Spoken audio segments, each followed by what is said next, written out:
तो theory section में हम लोगों ने पढ़ा था कि जब भी कोई पार्टिकल किसी सर्कल के सरकमफेरेंस पर कांस्टेंट स्पीड से मूव करता है तो उसके इस मोशन को हम यूनिफॉर्म सर्कुलर मोशन कहते हैं। उस यूनिफॉर्म सर्कुलर मोशन को हम शॉर्ट में UCM कहेंगे। अब चलो मान लो कि ये कोई सर्कल का सरकमफेरेंस है, इस पर हमारा पार्टिकल है P जो कांस्टेंट स्पीड V से इस पर मूव कर रहा है। आपने ये भी पढ़ा है कि वेलोसिटी जो होता है पार्टिकल के पाथ के टेंजेंट के अलोंग होता है।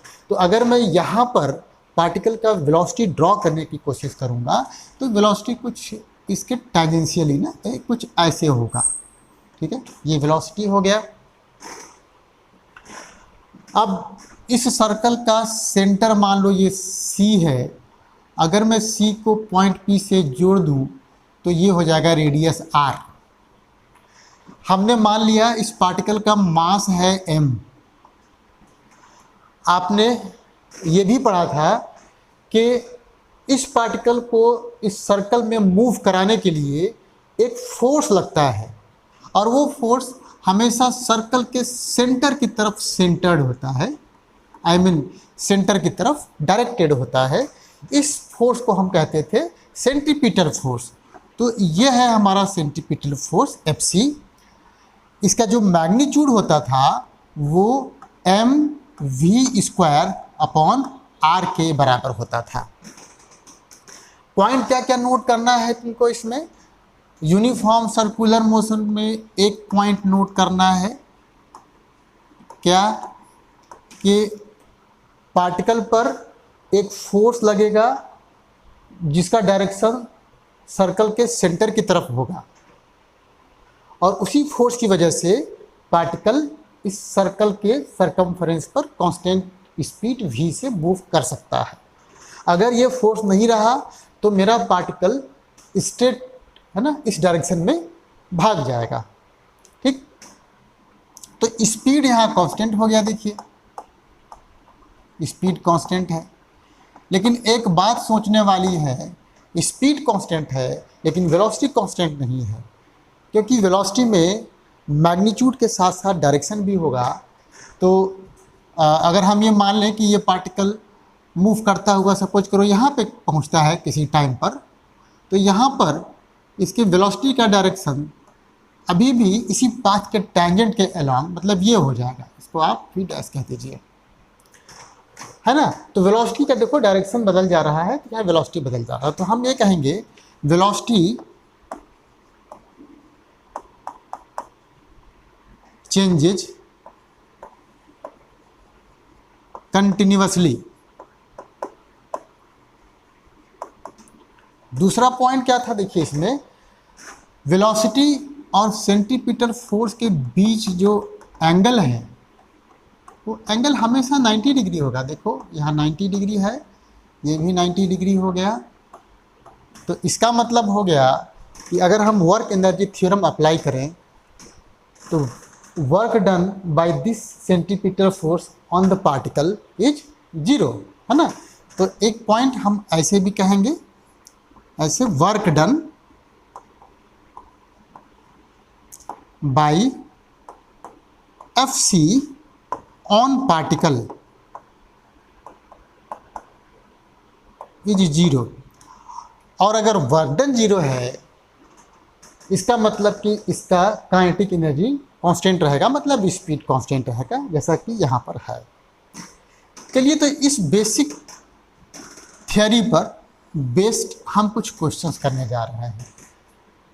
पहला मेरा क्वेश्चन है, बहुत ही सिंपल सा क्वेश्चन है।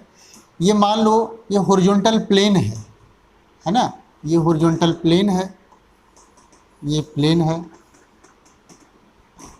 ये प्लेन रफ है और इस पर एक कोई कॉइन ये सर्कल में ऐसे मूव करता है।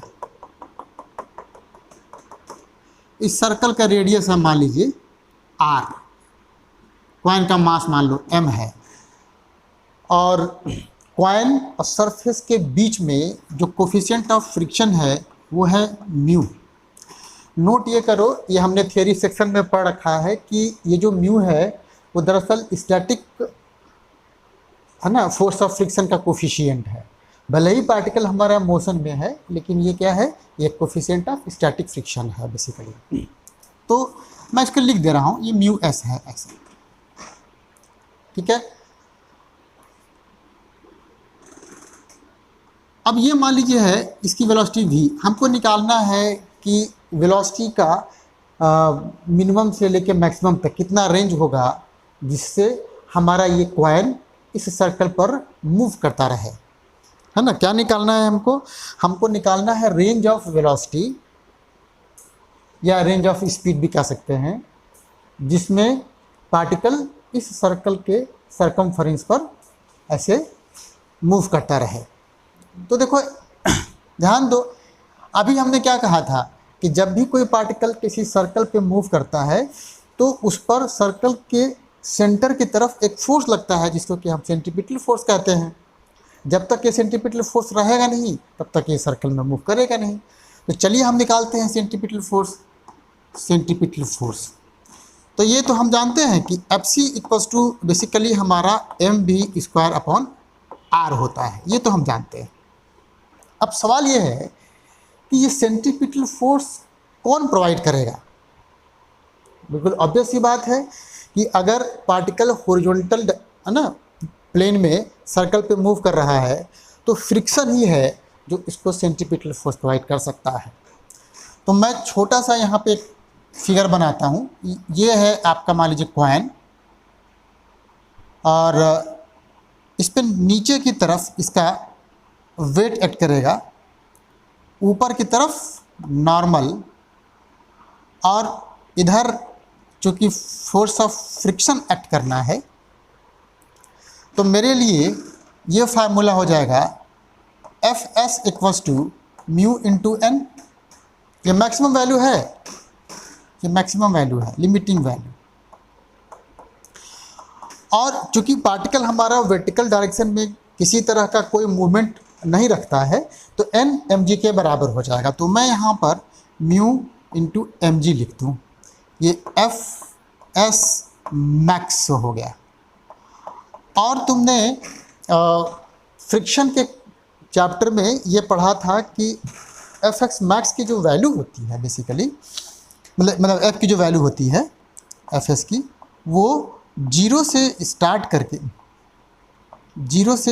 करके कहाँ तक, यही Fs मैक्स मतलब कि लिमिटिंग है ना फ्रिक्शन तक होता है। तो मैं यहाँ रख देता हूँ वैल्यू। यहाँ देखिए ये मेरा आएगा Fs इक्वल्स टू Fc, और Fs के लिए अभी हमने लिखा है, देखिए Fs is less then Fs max, और ये हमारा हो गया mv²/r, और ये वाला हो गया म्यू mg। तो ये m कैंसिल हो गया, r को मैं उधर कर दूं, मेरा हो जाएगा v² r म्यू g। थोड़ा मैं यहाँ जगह के लिए इसको मिला देता हूँ।